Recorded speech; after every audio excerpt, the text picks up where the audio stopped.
అందరికీ నమస్కారం అండి. ఈరోజు మనం వియోగి గారు రచించిన టీవీ రిపేర్కి వచ్చింది అనే ఓ చక్కటి కథను విందాం. ఇక కథలోకి వెళ్దాం. సార్, అయ్యగారు మిమ్మల్ని పిలుస్తున్నారు, ప్యూన్ భాష చెప్పాడు. ఫైలు ముందేసుకుని సీట్లో కునికిపాట్లు పడుతున్న సుబ్బారావు ఉలిక్కిపడ్డాడు. భుజంగం మేనేజరు మహా గట్టిపిండం. మూడ్లో ఉంటే బాగా మాట్లాడతాడు, లేదా ఎదుటి వ్యక్తి ఎవరైనా కాని చెడామెడా తిట్టేస్తాడు. గుండెలో అరచేత్తో పట్టుకొని ఛాంబర్లోకి వెళ్లాడు. ఏమోయ్, ఆ ట్రయల్ బ్యాలెన్స్ టాలీ అయిందా? ఇప్పుడే పెద్ద ఆఫీస్ నుంచి ఫోన్ వచ్చింది.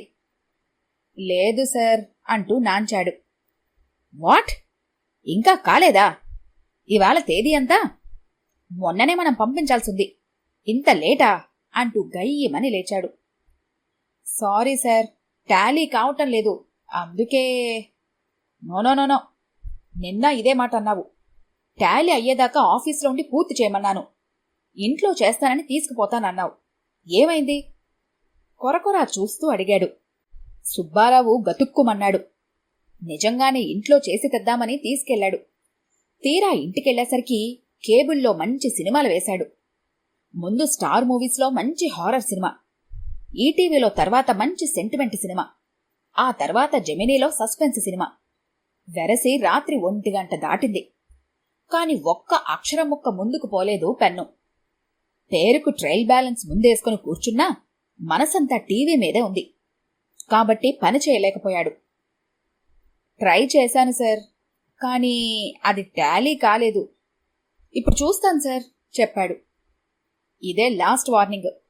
I can't tolerate. మీ మూలంగా పైన నాకున్న ఇమేజ్ అంతా పోతుంది. ఎంత రాత్రైనా సరే ఆఫీస్లో ఉండి ట్రయల్ బ్యాలెన్స్ టాలీ చేసి కొరియర్లో పంపించి ఇంటికెళ్ళు ఆజ్ఞ జారీ చేశాడు. ఒకవేళ రాత్రికి కూడా కాకపోతే అంటూ నాలుక జారాడు.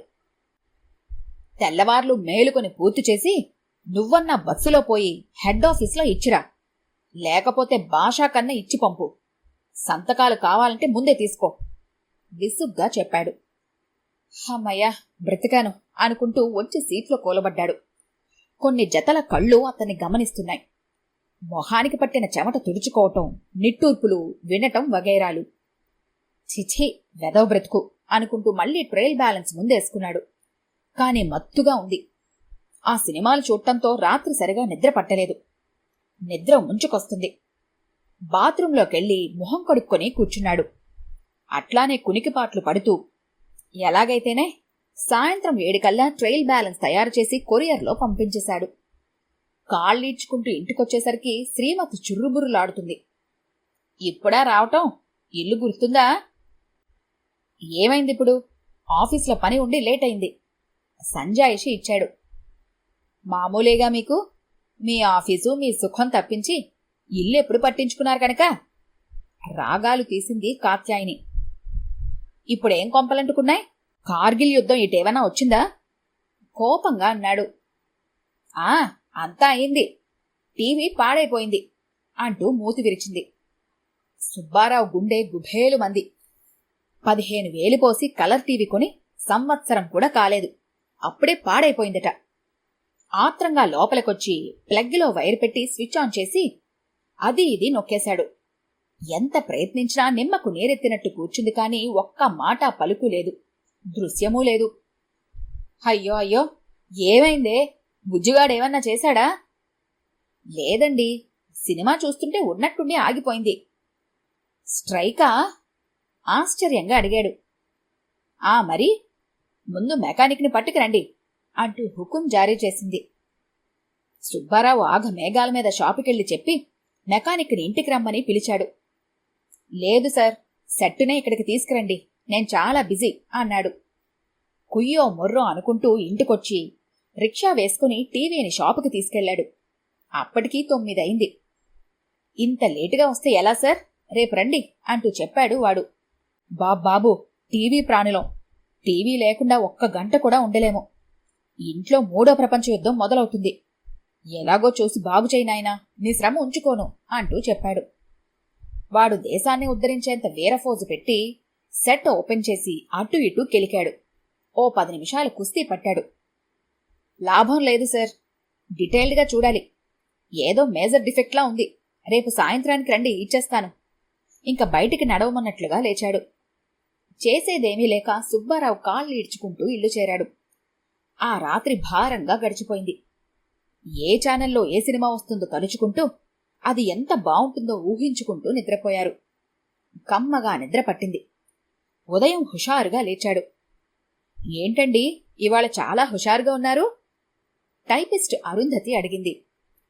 హుషారా పాడా, మా టీవీ చెడిపోయి ఏడుస్తుంటేను.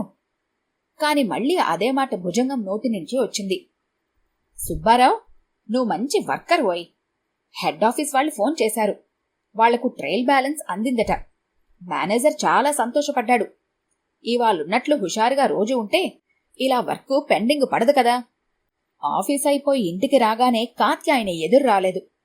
వాకబు చేస్తే టీవీ చుట్టానికి పక్కింటికెళ్ళిందని తెలిసింది బుజ్జిగాడిని తీసుకొని. మొహం కడుక్కొని ఫ్లాస్క్లోని కాఫీ తాగేసరికి వచ్చేసింది. ఆ అనసూయకి ఎంత పొగరండి! తనకే కలర్ టీవీ ఉందని మనమేదో గతిలేక చూడటానికి వచ్చామనుకుంటుంది. ఏమైంది? మన టీవీ ఎలానూ లేదు కదా అని మధ్యాహ్నం ఈటీవీ సినిమా చూద్దామని వెళ్ళాను. ఏది ఒక్క సినిమా చూడనివ్వలేదు.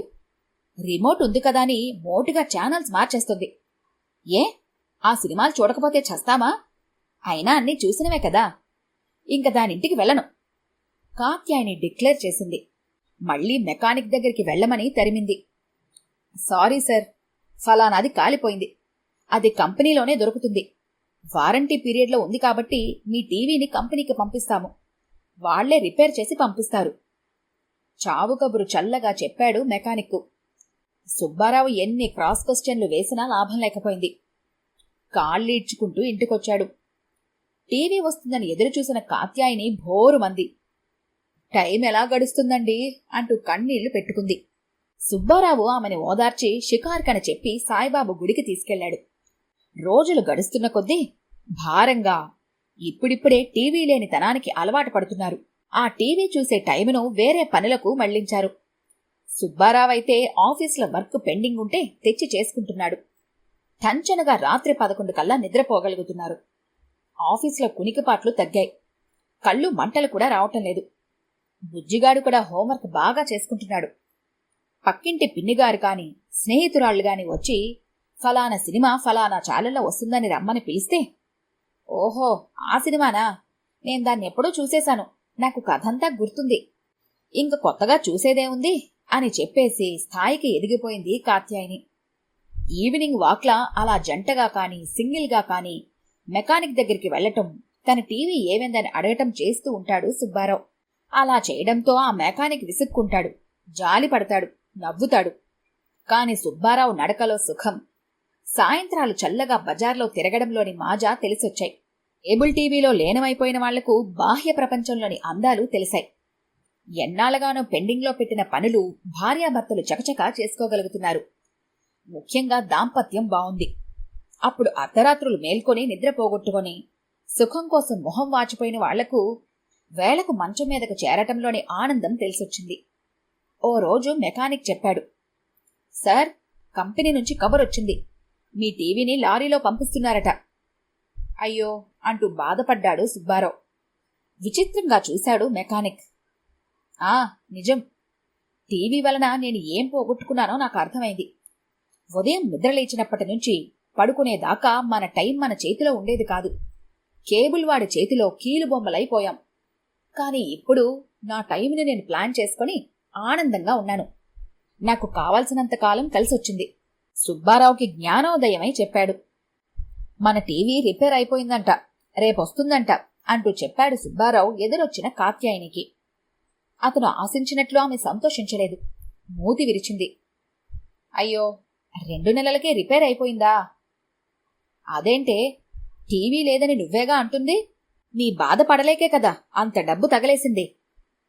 నిజమే కాని కేబుల్ టీవీ వచ్చిందని ఇద్దరం చెరో కుర్చీలో కూర్చొని టీవీకి అతుక్కుపోవటం ఏం బాగోటం లేదు. కనీసం ఒక మాట మాట్లాడటానికి కూడా లేదు. ఆఖరికి న్యూస్ పేపర్ కాదు, వారపత్రికలో సీరియల్ కూడా చదవలేకపోతున్నాను. అవునే, మన బుజ్జిగాడికి కూడా మార్కులు పెరిగాయి కదూ అంటూ గుర్తు చేశాడు. నిజమే, అన్నట్లు నాకు కళ్ళు నొప్పులు కూడా తగ్గాయి. అంతేకాదండోయ్, కూర్చుని టీవీ చుట్టం వలన నాకు వచ్చిన మెడ నొప్పులు, నడుము నొప్పులు ఈ మధ్య తగ్గాయి. కాత్యాయిని చెప్పింది. గుడ్, నీ ఆరోగ్యం మెరుగైంది. నా సంగతి అంతే, స్లిమ్గా తయారయ్యా అంట. పెరిగిన బొజ్జ కరిగిందట. ఈ మెకానిక్ చుట్టూ తిరిగి తిరిగి 2 కిలోలు తగ్గాను. సాయంత్రాలు నడవటం మూలాన. సుబ్బారావు చెప్పాడు. ఏమండి, మనకి ఆ టీవీ వద్దండి, కాత్యాయనే చెప్పింది. పిచ్చి మొహమా, ఇంట్లో ఎలకలున్నాయని ఇల్లు తగలబెట్టుకుంటామా? TV status సింబలే. అడుక్కు తినేవాడికి కూడా టీవీ ఉంది. ఓ పని చేద్దాం, కేబుల్ కనెక్షన్ తీయించేద్దాం. అప్పుడప్పుడు సుబ్బారావు బుర్ర కూడా పనిచేస్తుంది. అరే, మీరు కూడా ఆలోచించడం మొదలు పెట్టారే. నిజమే, కేబుల్ లేకపోతే టీవీ లేనట్టే కదా.